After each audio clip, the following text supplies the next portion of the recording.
Today we are going to see about the citizenship, that is in module 2 there is a chapter citizenship. There are four types of questions asked on this topic. Analyze the law relating to citizenship at the commencement of the constitution. How is the grant of citizenship regulated thereafter? Then second question is, how is the Indian citizenship lost? Third question, discuss the constitutional provisions concerning acquisition and termination of citizenship. Many of the time this number 3 question asked in the question paper. Define citizenship and declares the general principle contained in the Constitution of India on the subject of citizenship.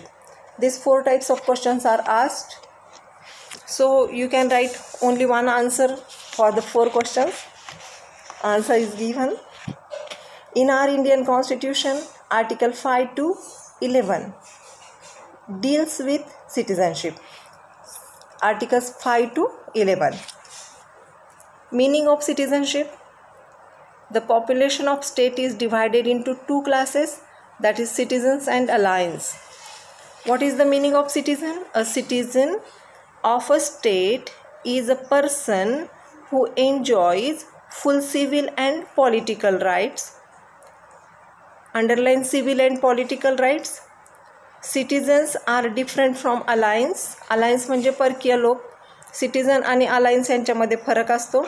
Who do not enjoy all these rights. Aliens do not enjoy all these rights. Citizenship carries with it certain advantages.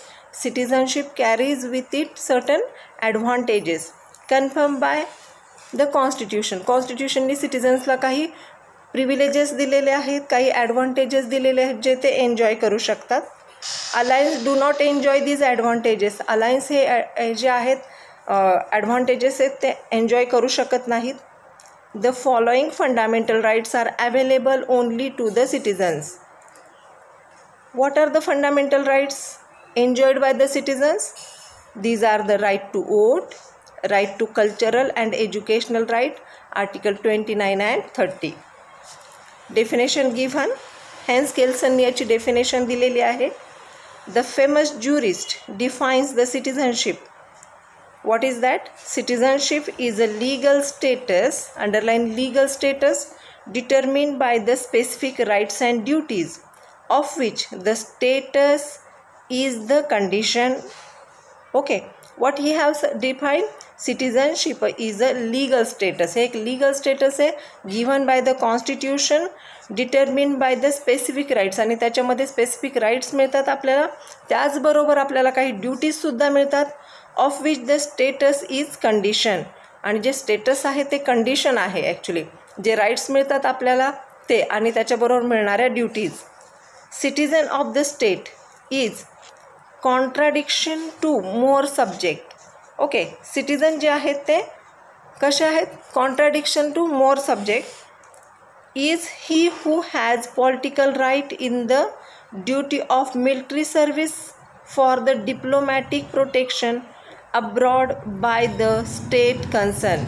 पहा, यांना मिलिटरीची जी आहे military सर्व्हिसमध्ये त्यांना संधी आहे, शिवाय diplomatic protection असतं त्यांना, आणि या सर्वांना जे राईट्स मिळतात त्यांना म्हणायचं सिटिझन्स. ओके, आता kinds of citizenship. There are mainly two kinds of citizenship, that is dual citizenship and single citizenship. Dual citizenship means what? Dual citizenship means the citizens shall have two citizenship, that is federal citizenship and state citizenship. We have seen in first lecture that there are federal states where there are two types of citizenships. एक असते ती फेडरलची citizenship असते आणि दुसरी जी असते ती main स्टेटची citizenship असते. फॉर एक्झाम्पल अमेरिकेमध्ये ही सिटिझनशिप आहे. This type of citizenship prevails in America, Switzerland etcetera. India has only one citizenship, that is Indian citizenship. आपल्या भारतामध्ये मात्र एकाच पद्धतीची सिटिझनशिप आहे, इंडियन सिटिझनशिप. आपल्याला काही महाराष्ट्रात राहतो म्हणून महाराष्ट्राची वेगळी सिटिझनशिप आहे, किंवा गुजरातमध्ये राहतो म्हणून गुजरातची वेगळी सिटिझनशिप आहे, असं आपल्याकडे बिलकुल नाही. आपण सगळे भारतीय आहोत आणि आपल्याकडे भारतीय ही एकच सिटिझनशिप आहे. याच्यामध्ये कॉन्स्टिट्यूशनल प्रोव्हिजन्स काय काय दिलेले आहेत त्या पाहूयात. The constitution does not lay down a permanent or comprehensive provision relating to citizenship in India. कॉन्स्टिट्यूशनने अशा फार जास्त प्रोव्हिजन्स दिलेल्या नाहीत सिटिझनशिपवर. भारताच्या जे कॉन्स्टिट्यूशन आहे त्याच्यामध्ये सिटिझनशिपविषयी जास्त काही प्रोव्हिजन्स दिलेल्या नाहीत. Part 2 of the constitution simply describes classes of persons who would be deemed to be a citizen. फक्त पार्ट 2मध्ये काय सांगितलेलं आहे की कोण सिटिझन असू शकतं, भारताचं नागरिक कोण कोण असू शकतं याविषयी माहिती सांगितलेली आहे. Of India at the commencement of the constitution. जेव्हा कॉन्स्टिट्यूशनची कमेन्समेंट झाली, जेव्हा आपण कॉन्स्टिट्यूशन स्वीकारली, कधी 26 जानेवारी 1950, 26 जानेवारी 1950ला जेव्हा आपण कॉन्स्टिट्यूशन स्वीकारली, आणि त्यावेळेस भारताचे कोण कोण लोक नागरिक असू शकतील याविषयीची माहिती या पार्ट 2मध्ये दिलेली आहे. Okay. And leaves the entire law of the citizenship to be regulated by law made by the parliament. आणि बाकीचे सगळे जे कायदे आहेत सिटिझनशिपविषयी हे पार्लमेंटवर सोडून दिलेले आहेत की त्यांनी त्याच्या संदर्भात कायदे बनवावेत. Article 11 expressly confirms power on parliament to make laws to provide for such a matter. Article 11ला अंडरलाईन करा. आणि त्याच्यामध्ये सांगितलेलं आहे की सिटिझनशिपविषयी जे काही कायदे आहेत ते पार्लमेंट बनवू शकतं. पार्लमेंटच्या हातात आहे ते सगळं. It exercise of its power the parliament has enacted the Indian citizenship act 1955.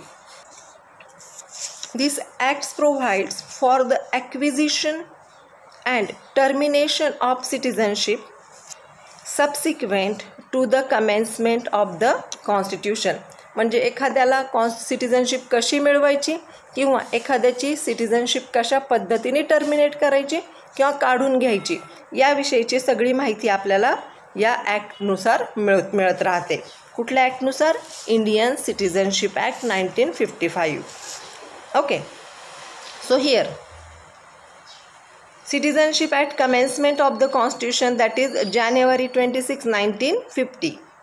The following persons under Article 5 to 8 of the Constitution, underline 5 to 8 of the Constitution of India shall become citizens of India at the commencement of the Constitution.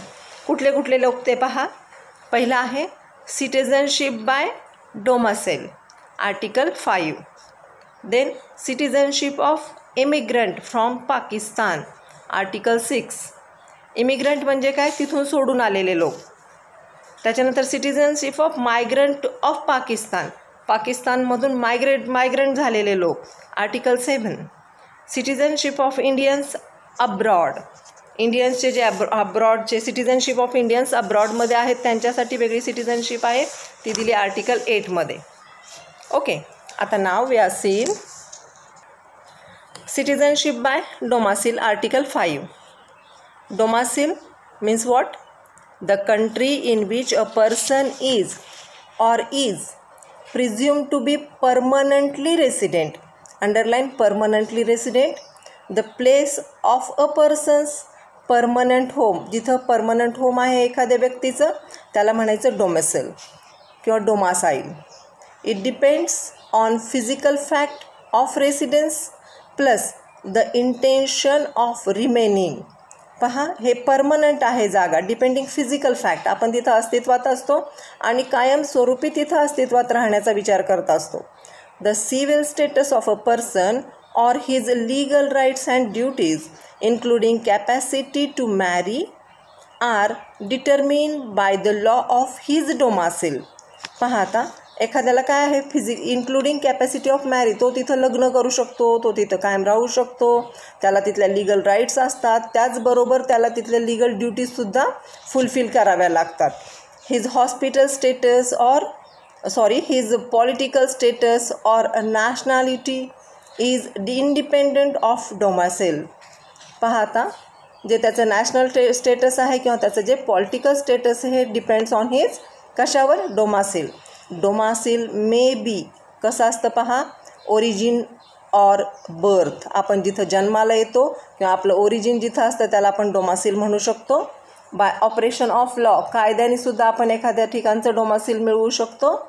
किंवा of choice, मला आता इथलं domicile नको आहे, मला दुसऱ्या ठिकाणी जाऊन रिसाईड व्हायचं आहे, तर I can achieve that domicile also.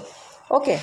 Elements necessary for the existence of domicile काय पहा, a residence of a particular kind, एक जे आपण वर पाहिलं की कायमस्वरूपी अस्तित्व असलेलं ठिकाण.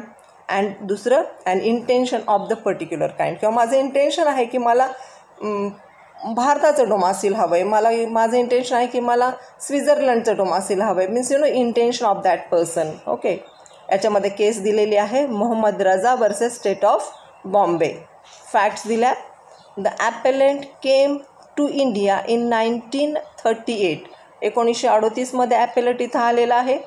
ही went on pilgrimage of Iraq in 1945. तो पिलिग्रिमेज म्हणजे काय, यात्रा करण्यासाठी, देवाची यात्रा करण्यासाठी 1945 तो कुठे गेलेला होता? इराकला गेला होता.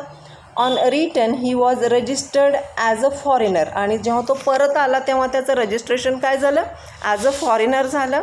And several times he stay in India was extended. आणि तो इथं फॉरेनर म्हणून राहत होता आणि बऱ्याच वेळा त्यांनी काय केलं होतं? वाढवून घेतलं होतं की मला आत्ता जास्त वेळ थांबायचं, त्यांनी लिमिट वाढवून घेतले होते, टाईम वाढवून घेतले होते. In 1957, his request to extend the stay period was refused. आणि 1957 त्याचं जे पिरियड होता, त्याचा जो पिरियड होता तो काय केला गेला होता?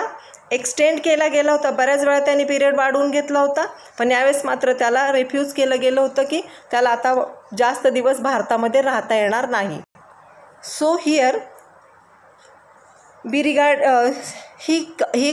contended that he must be regarded as a citizen of India. तो म्हणाला मी बऱ्याच वेळा भारतात राहतो, तर मला भारताचा नागरिक म्हणून स्वीकारलं गेलं पाहिजे under article 5. But his appeal was dismiss. पण त्याचं अपील काय केलं गेलं? डिसमिस केलं गेलं. जजमेंट काय दिलं गेलं ते पहा. The court held that though he was original resident, जरी तो ओरिजिनल रेसिडेंट असला, he did not acquire Indian citizenship. त्यांनी भारताची सिटिझनशिप ॲक्वायर केली होती का? तर नाही. तो फक्त येऊन राहत होता आणि तो टाईम लिमिट काय करत होता? वाढवत होता. Because he not have a domicile in India. He did not have domicile in India. तो भारताचा कायमस्वरूपी रहिवासी नव्हता. As he is working in India, तो भारतामध्ये काम करत होता. The domicile of choice continues until the formal domicile has been resume or another has been acquired. जोपर्यंत तुमचं डोमसिल बाय चॉईस आहे, मंजूर आहे की you can get the domicile by choice, but तुम्हाला आधीचं जेव्हा डोमसिल सोडून देऊन मग जेव्हा तुम्ही दुसरं डोमसिल ॲक्वायर कराल then you can get the citizenship of that state. Okay. Domicile मिळेल तुम्हाला.